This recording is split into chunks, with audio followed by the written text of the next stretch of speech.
Hello, everyone, and welcome back to Fair Life with Andrew McKee. I am Andrew McKee.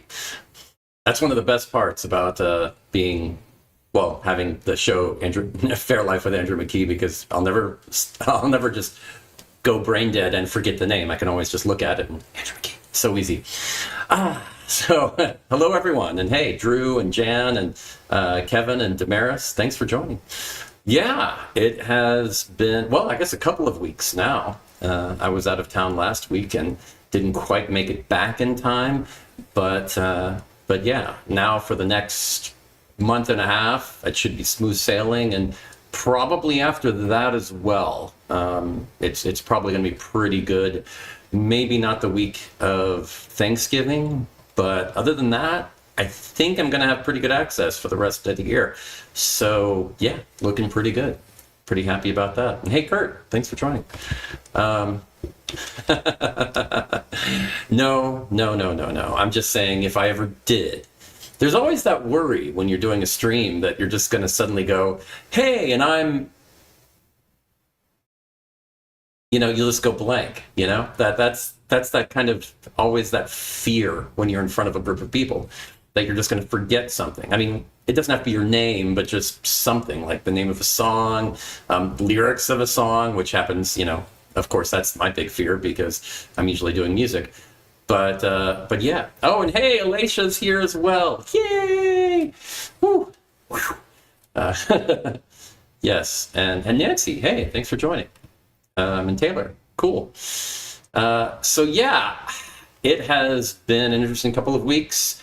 I think I've got my lighting fairly well down now and figured out as far as how to set it up and for travel and make it work. So let me know if this looks good to you. I'm kind of curious. Yeah, I think I might do a couple of more tweaks, small ones, but I think this is about it. So I'm kind of liking how it's going. Yeah, I think lighting-wise, this is pretty good. I might make a few more changes for background to brighten that up a little bit or some. We'll see. But on me, I think this is about right. Next, I'm going to start tweaking audio a little bit week to week, trying to make that a little better. It's probably sounding a little echoey now. I think it's still clear, but this room is very, very hot that I'm in. And by hot, I mean a lot of echo, a lot of reverberation around. Yeah, tile floor, wooden floor, that kind of thing. And just, yeah, it is like that. So I'm probably going to start putting the microphone maybe closer to me. It might end up being in shot in the future just to avoid that. But I'm going to listen back and see. This is a test on that. But yeah. So let me know what you think. If it looks okay, I would be interested in. But still going to be tweaking for the next few weeks. But well, unfortunately, yeah, the wall. I mean, I'm a little limited because it's somebody else's house. I mean, I could possibly come up with something, but just something to, that I bring, like a banner or something. I could maybe come up with something. That's not bad. Yeah, I could probably put up one of my banners. It's not a bad thought. Okay. Oh, Katsurita, hey, thanks. Thanks for saying that. And hey, Kathy. So yeah, okay. So we'll keep tweaking, but I'm liking the direction this is going. I'm working on this a little bit. I'm also continuing to try to figure out packing for being a full-time musician on the road. And but I think I've got it. I'm doing a pretty good job. A lot of it is just figuring out how to pack everything, what to pack it in, just what I need, what I can live without. And I mean, I've already done most of that, but I'm still doing the little tweaks. I think I've got my computer set up, recording studio, streaming studio, lights, all of that, where it will take up about a third of my back seat. I mean, that's my computer, speakers, everything, which is monitored pretty good. I'm very happy about that. I mean, at most, maybe 40%, but around a third. And then the rest of the back seat is probably going to be taken up by instruments and clothes. and garb and my pack basket for Faire. That's kind of how we're rolling now. The trunk will mostly be like my sound system for other gigs, or possibly Faire too, my line array portable speaker system, mic cables, and a few other things.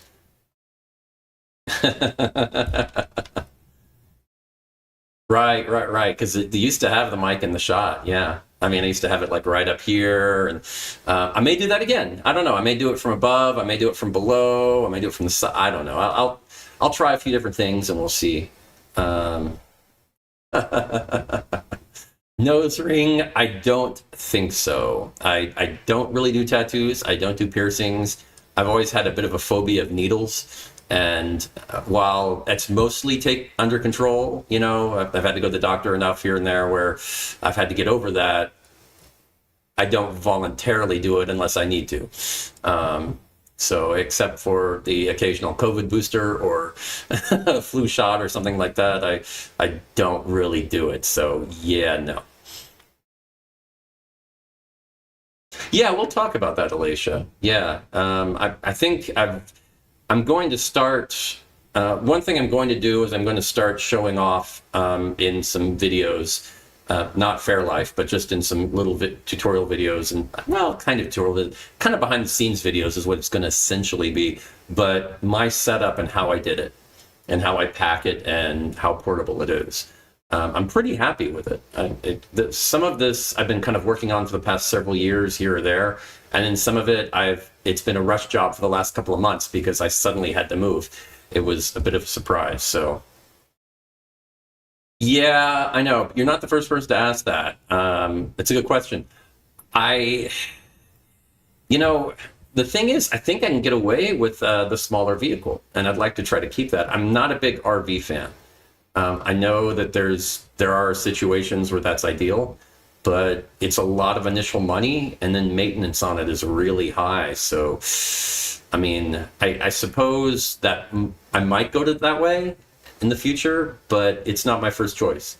And right now, I think I can get away with having everything in this vehicle, and I'm gonna have to replace it in a few years anyway. It's starting to get there in age, so. I mean, it's in good shape now, but it is. I am going to have to be thinking about that. But I'd like to see how it goes.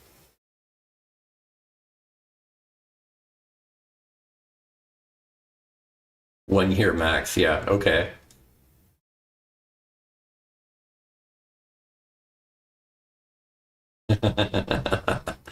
Funny. Yeah, minivan. That's maybe. I mean, either way, I'd probably want a hybrid just because of gas. Um, yeah, I mean, I look at some of the uh, Toyota Priuses that some of my friends have, and their gas mileage is so nice. I'm very envious.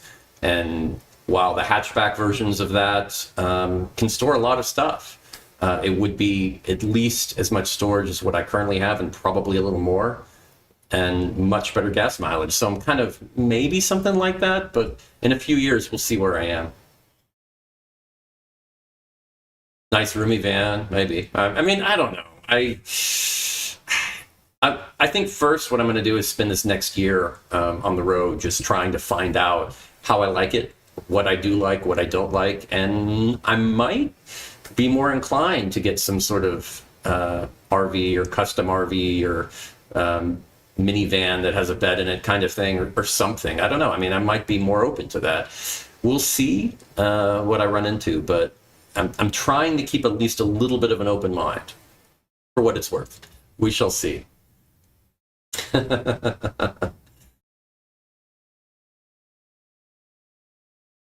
I know. I think, honestly, a lot of this next year is not going to be any different. It's going to be exactly the same as what I would have done if I was still living in Austin. So it's just, I was looking to spend about 70% of my time on the road anyway, to still have a home base. So really, it's just, it's essentially taking away some of that home base. So if I can make up for that a little bit, it's not going to be a weird culture shock. A lot of it is the same stuff I did this year. And so, yeah, I don't think it's going to be too bad, but it will wear on you after a while. Constant travel. I mean, that was even a worry when I was living in Austin, and it was something I was thinking about. How long will I be okay with that? Pushing myself to book more and do more gigs out of town. Will I like that? So, I mean, this is going to be an experiment, but it might be something I love. Believe it or not, I really enjoy the travel. I like driving. I mean, flying's fine too. I don't mind it, but driving, I really like. I like being on the road. I like seeing the country. I like the views, and I like the audiobooks. That's how I get a lot of my non-work related reading done. That's where I have time for that. I know. That's yeah.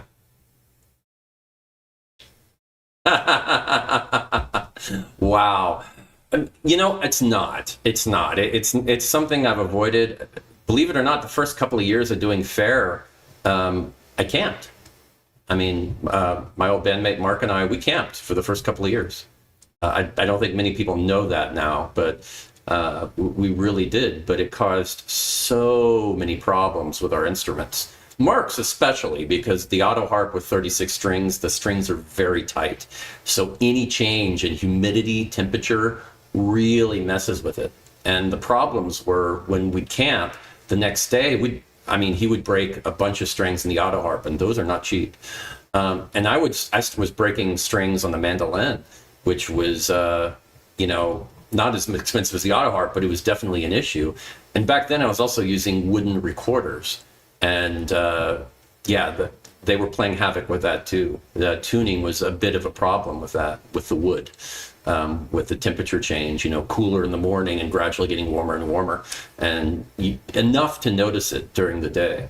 So yeah, it was a problem. And after a couple of years, we were just like, we can't do this, because we were actually spending so much money on strings and equipment that it was really cutting into our profit. I mean, to a ridiculous level. So yeah, we kind of stopped that, and I've kind of continued. Now that I use a plastic recorder, and I don't play the mandolin as much, I mostly play guitar. I could probably get away with it now, where before I couldn't. But I have no setup for it. I would have to really, I'd have to get a lot of stuff and work on that. And since I'm not really set up for it, it just really wasn't a priority. But I'm not necessarily opposed. I'll say that. You might be right, of course. One of the things we did was, it wasn't just the case, part of it was the instruments. When you take instruments outside at Faire, you don't want to bring out $2,000 instruments out in the elements. You bring the cheaper ones, and the cheaper ones aren't as good with holding tune and aren't as good with dealing with that type of thing. And the cases for them, usually also not as good. So you're not wrong. So yeah, but that's what I'm saying. The mandolin was a lot more problematic than the guitar, I think. The guitar, I haven't had too many issues. I've had a few, but not enough to really stress about. It definitely can affect things a little bit, when the temperature shifts a lot from early morning to later. It makes the strings, I'm more likely to break a string, I'll say that. But it's not a ridiculous number, where the mandolin and the auto harp, it was a lot. You're not wrong, Drew. Once I was starting to go through recorders, a wooden recorder every year or two. I couldn't make them last longer than that. Part of the problem was because I played all day long. Now I realize with wood, what I should have done if I was going to do that again was I'd probably have 4 or 5 different wooden recorders and only play them for about 30, 45 minutes at a time, maybe an hour at the most. And then when I take a break afterwards, immediately clean that one, and then use the next one on the list and just kind of rotate them. and that would probably help a lot. Where because I mean, when I was playing them all day long, I would play it for 8 or 9 hours straight before I cleaned it, and the acid of my spit would just start eating it and wearing it away pretty hard. And some of these wooden recorders, I mean, I started investing in nicer ones as the years went on, and you know, they get expensive, even the Sopranos. So yeah, totally agree. Oh right, yeah, I had so much I was going to talk about today too. Yeah, yeah. Some of the plastic ones, I mean, the beauty is you can make a perfect one and then create the mold and do it, and it's perfect every time. With wood, there's always a little, you try to make it perfect, but it's never quite there. I mean, sometimes you kind of get it, but you can kind of make it perfect. So yeah, you're not wrong. So yeah, anyway, uh already 7:16. Wow. Well, I should go ahead and tell you that I blame you. But yeah, I should go ahead and tell you that yesterday or last night, really, a tornado kind of tore through one of the festivals. And this is in York, Pennsylvania, the Enchanted Fairy Festival. So this nobody was hurt, so don't worry about that. I'll get that out of the way immediately. But yeah, it was there were some of the vendors that had their tents just taken away, and some of their wares and everything destroyed. So there's definitely some problems there. If I had a GoFundMe or something handy, I'd throw it up there for you. I might have something for next week. They're still trying to figure out all the damage and get it all taken care of, and see what's going on. But yeah, it's the vendors who were affected. I mean, some of them were probably seriously affected, so something to think about. And you can go to their Facebook page on the Enchanted Fairy Festival in York, Pennsylvania, and see more information about it. But yeah, that kind of thing does happen. But luckily, didn't hurt anyone. Not a problem. But that's one of the things with outdoor events. The weather can really mess with it, and there's always that level of risk. Yeah.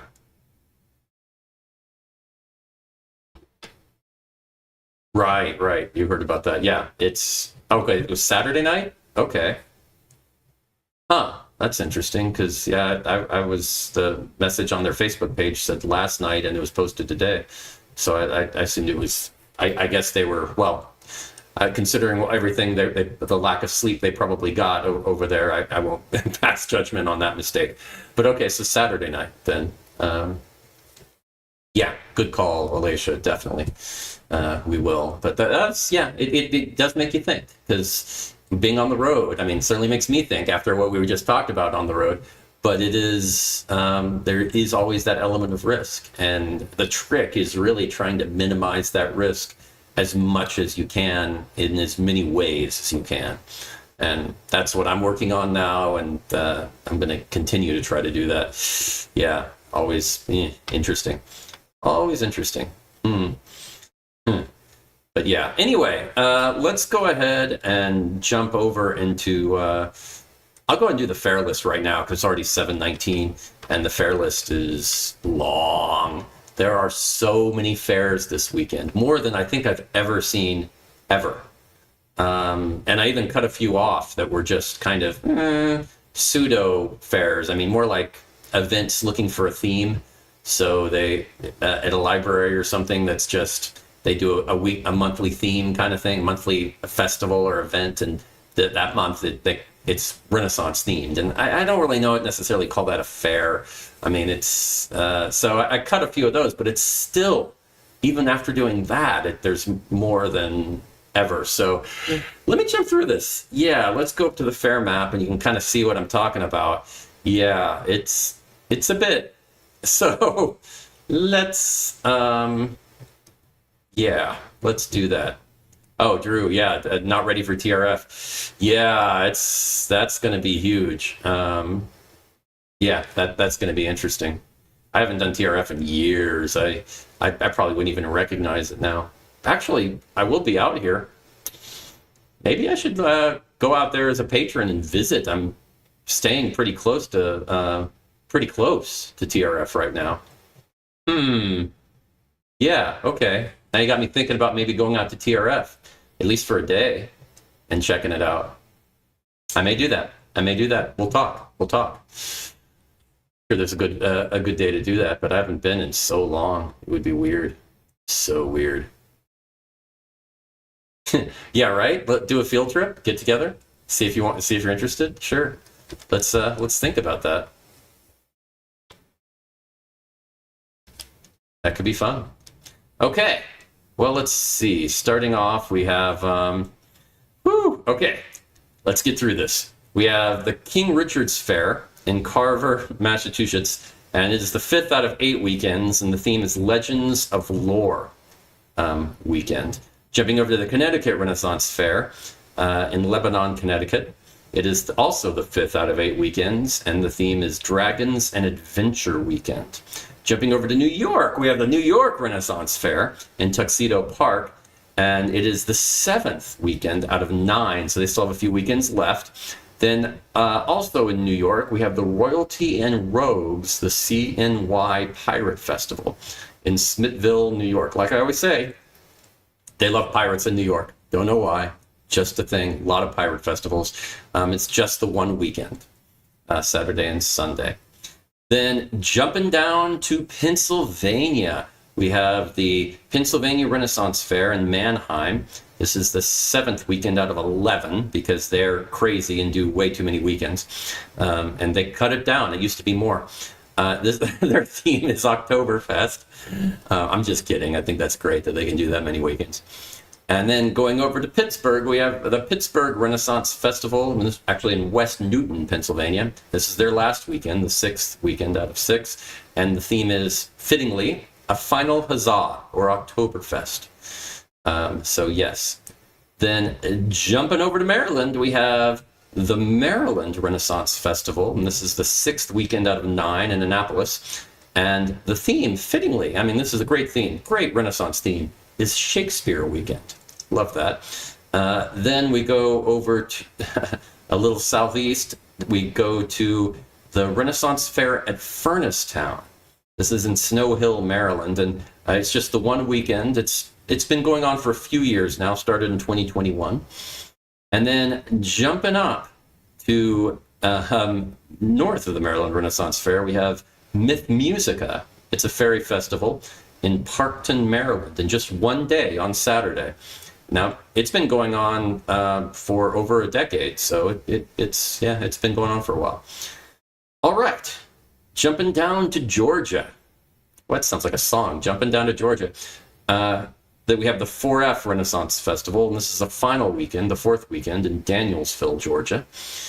Then we go over to Ohio, and we have the Rio Renaissance Fair in Bidwell, Ohio. And that's Saturday only. And then we have the Ohio Renaissance Festival in Waynesville, Ohio, and this is the 5th out of 9 weekends, and it's Time Travelers Weekend. Jumping up to Michigan, we have the Michigan Renaissance Festival.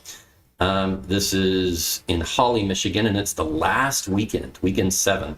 And the theme is, fittingly, sweet endings. Okay, I gotta scroll down. This is such a long list. Okay, then we get to Indiana, and we have the Clayshire Castle Medieval Fair in Bowling Green, Indiana, and it's just one weekend. Then going over to Wisconsin, we have the Dragon Days Fantasy Festival in Lake Geneva, Wisconsin. Now, this is a 3-day weekend event, Friday through Sunday, and it's its 2nd year, so we'll see how that goes. Then over in Iowa, we have the Greater Quad Cities Renaissance Fair in Davenport, Iowa, and it's just the one weekend. Right. Then going over to Minnesota, we have the Minnesota Renaissance Festival in Shakopee, Minnesota, and it's the last weekend for that, weekend 8 out of 8, and the theme is Oktoberfest. Jumping down to St. Louis, we have the St. Louis Renaissance Festival in Forestell, Missouri, and it is the third weekend out of 6, and the theme, one of my favorites, but very overused, shamrocks and shenanigans. Going over to Kansas City, and specifically Bonner Springs, Kansas, the Kansas City Renaissance Festival. This is the 5th out of 7 weekends, and the theme is steampunk sensation. Also in Kansas, we have the Great Plains Renaissance Festival, just the one weekend in Wichita, Kansas. Jumping down to Arkansas, and Katz Rita's saying if anybody's going to any one of those in Arkansas, that love to meet up, so good to know. But yeah, there are 2 in Northwest Arkansas, starting with, let's get this right, the first is the Arkansas Renaissance Festival in Mount Vernon, Arkansas. It's his first year, but it's the last weekend, 5th weekend, and it's Scottish weekend. Then, going up to Fayetteville, Arkansas, this is an interesting one. 3-day weekend, the Narnia Faire. This has been going on for, I think this is its 3rd year. Yeah, 3rd year. And Friday through Sunday. And it's essentially a fair themed, fantasy fair themed to C.S. Lewis's Narnia world. Yeah. So that series of books, very interesting. Originally I was thinking, I don't know, but then I realized compared to like a King Arthur Fair or something like that, it's also very literary, not really any difference. So I think it very much qualifies for a Renaissance Fair. So always good. Oh, Winsville, Missouri? Is that what it is? Oh, good to know. Okay. I'll keep that in mind. I'll make the note of that. Okay. Jumping down to the Tavern City Renaissance Festival in Carlsbad, New Mexico. This is a 2-day actually, but it's a weird 2-day. It's Friday and Saturday. So there in New Mexico. Always interesting. Going up to Idaho, we have the Idaho Renaissance Fair, the first out of 2 weekends in Garden City, Idaho. And then going to California, the state with a ridiculous number of fairs. Starting at the top, we have the Folsom Renaissance Fair in Folsom, California, just the one weekend. Then we have the 3rd weekend out of 6 at the Northern California Renaissance Fair in Hollister, California. And the theme for that weekend is cottagecore. And then jumping down to Southern California, we have the Idlewild Renaissance Fair, which is surprisingly not in New York. For those of you that don't get that reference, JFK, the airport, was known as Idlewild for the few decades before that. So, yeah, very associated with New York in general. So, but the Idlewild Renaissance Fair in Mountain Center, California, and it's just the one weekend.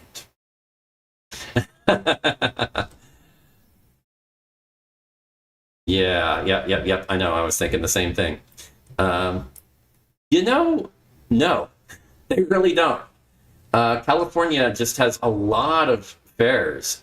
Texas has a good number, but not in total. No. Take it from somebody who set up a spreadsheet. Yeah, it's really crazy. There are a few states that just have an inordinate amount of fairs. Texas is certainly one of them, but California is a little ridiculous. But, considering the first fair in the United States was there, I guess that kind of makes sense. Had a lot of offshoots starting in the early 60s. So, yeah.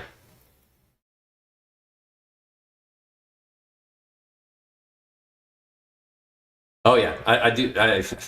I put together a spreadsheet for the for the map and everything, getting all that together. So yeah, I have it all sorted by. Well, it's not exactly a spreadsheet. It kind of is. It's in Photoshop, but it's different different sections of layers in each state. So yeah, always interesting. Yay! Oh, I went back to that. Yes, just in case you haven't liked, subscribed, throw that in there too. Accidentally clicked that button. So yeah, it's already 7:30. So yeah, I probably, I guess I'll save 7 reasons for next week, and because there was going to be a lot of talking with that, so that will, yeah, I'll probably save that for next week. Yeah. Anyway, that's, whew, it has been. It's going to be interesting. I should have slightly. Actually, let me know what you think of the sound right now. Is it a little echoey? Just a little too much, or is it okay for everybody? Because you've mentioned the video, but nobody's mentioned the sound. Is it good, bad, little? Can I do better? Because yeah, what do you think of it? Is it too echoey? I'll listen to it back after the show finishes, but I'm just curious what your opinions are. Seems fine? Okay.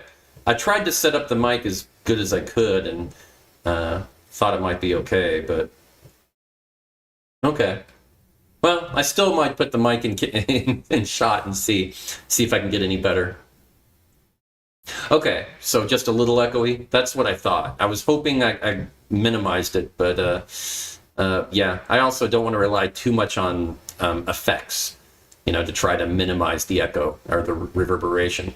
They work fairly well, but they're not all created equal, and every room's different. So I don't want to do that. I want to figure out a good way to make that work. And okay, if you can hear me clearly now, if I put the mic closer, you'll probably even hear me more clear. So that's good.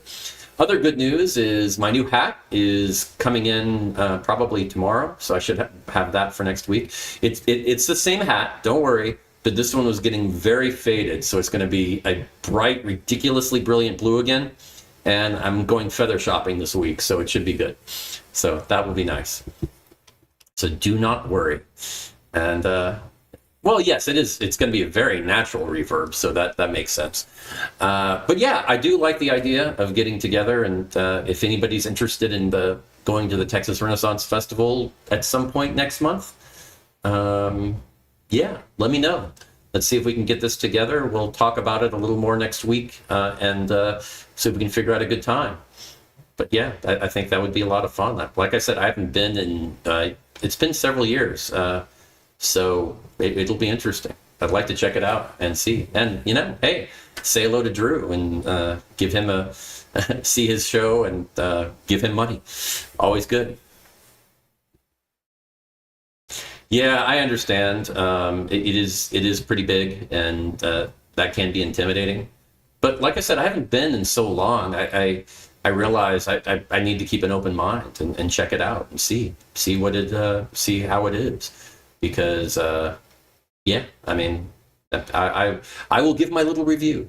I will do that. I will do that.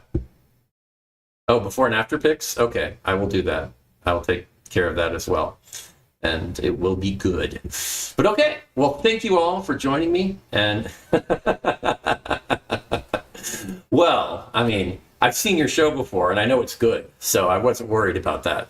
If I see your show again, I will definitely be giving you money, because it is a good show, and that this is the show I saw over a decade ago. So I'm sure, well, I did see a bit of the show, I guess, online when you streamed your show for us. So I guess I saw that, but live, it's been a while. So I'm looking forward. It should be good. So take care, everyone. Have a great weekend and a great week. And as always, have a fair life, because what more can you hope for? Take care. I'll see you next week.